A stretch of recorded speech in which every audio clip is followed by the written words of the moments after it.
If you remember back when we first started this study on Wednesday nights, looking at tests and trials, and we've looked at all kinds of different characters that have gone through different things.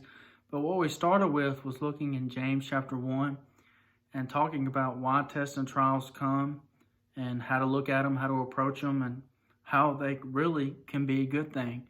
Remember in James chapter 1, verse 3, it talks about how that if we get through trials, we can, if our patience is tested, then we can be able to be better. We can grow in our faith.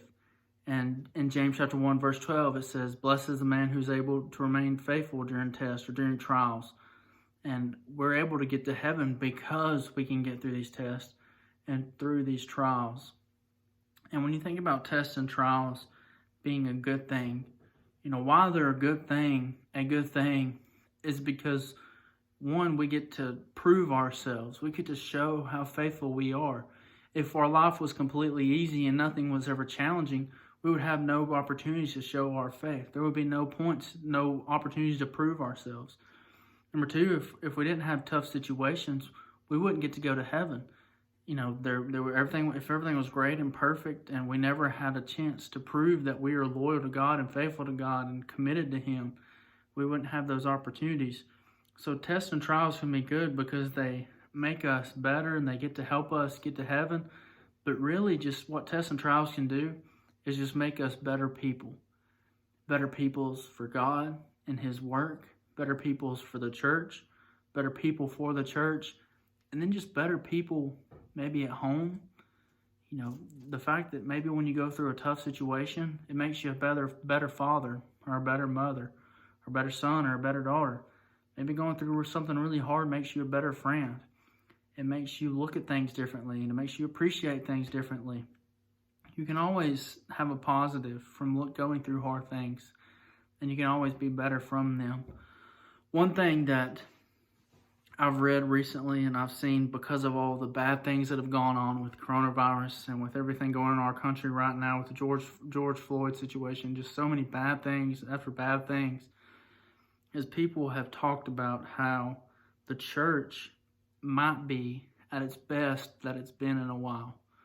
Because people often say that when things are at their worst, the church can be at its best. Because when things are really bad, people turn to God. When things are really bad, the church steps up. Leaders step up. Different things happen. Different opportunities can come. And when we think about tests and trials, is you can be better from them. And I hope that's something that you can realize. And I hope what you can realize is that tests and trials can humble us. Being humbled and having the ability to be humble is so valuable as a Christian. Understanding our place and understanding our role and understanding who God is and what He's done and appreciating Him for that and respecting Him for that and following Him, willing to be humble, willing to give yourself up, willing to put God before yourself, willing to put others before yourself, willing to have that humility is so, so valuable. And I think something that we struggle with just as people in general, and I know something I really struggle with, is I kind of sit up on my high horse and I think, look how great I am. Look at what I can do. Look at my abilities. Look at what I've accomplished here. Look at what I can get through. Look at what I can do for this person. And we think about how great we are. And as Christians, something that we really need to try to do is to be humble. What we're going to do today is look at a story of a man that was humble. A lot of times when we're humble and when we're where we need to be in our faith to God and our relationship with Him is when we're at an all-time bottom. We're at an all-time low. Because a lot of times those people that have nothing, when they feel absolutely worthless, that's when they're willing to be humble. And they're willing to just do anything to get back to where they need to be. And today we're going to look at a story of a man. So Luke chapter 23. Luke 23. So Jesus has lived His life. He's done His ministry. He's been on trial. They want to crucify Him. They beat Him. They put the crown of thorns on Him. They mock Him. They parade Him around. And He's on the cross. And they put a sign up. the sign mocking him, saying how this is Jesus, the King of the Jews, or this is the King of the Jews.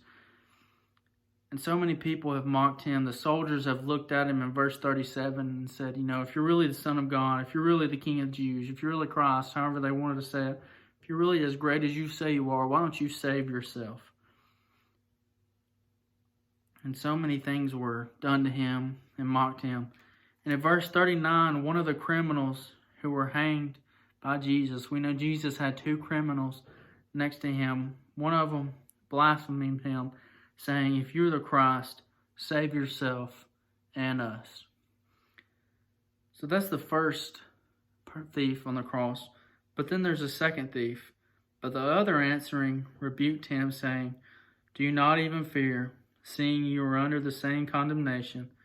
And we indeed justly, for we receive the due reward of our deeds. But this man has done nothing wrong.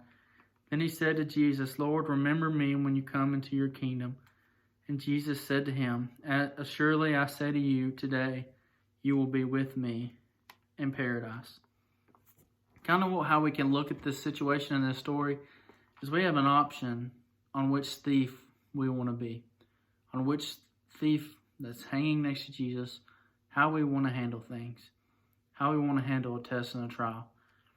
Being on the cross was the ultimate test. That was the worst kind of death you could have in that situation.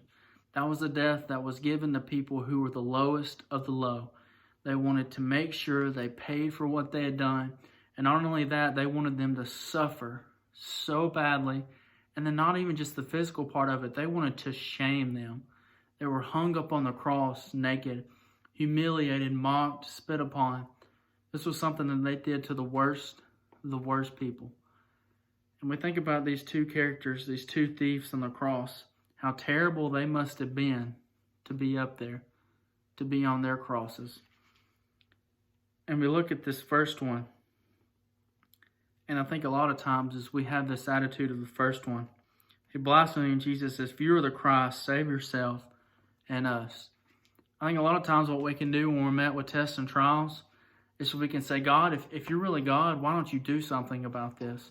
Or God, if you really care about me, why don't you help me out here? And we know that's the attitude we don't need to have. Remember how we've talked about humility and humbling ourselves? And as Christians, it's so important for us to realize we're not equal with God. We're not on the same level as God. And it's not even that we're on the same level. We're not right below him. We're nowhere near how powerful and great our God is. And we can be so selfish and so foolish and think about how we should have this or I should have this. And when I talk to God, he should listen to my prayer. When I go through something hard, I shouldn't have to do that, or he should be there for me. He should care for me. And you can be in this situation where you say, if you're really God, if you really love me, or if you want me to follow me, why don't you help me out here? And we know that's not going to accomplish anything. It's not going to accomplish anything in our relationship with God. It's not going to accomplish anything in our prayers to him. It's not going to accomplish anything in reaching our goal for eternity. But then we can be the second thief. And we look at this second thief as a hero, as a great man. But he has to be a terrible person, or he has to have done really wrong things to be up on that cross.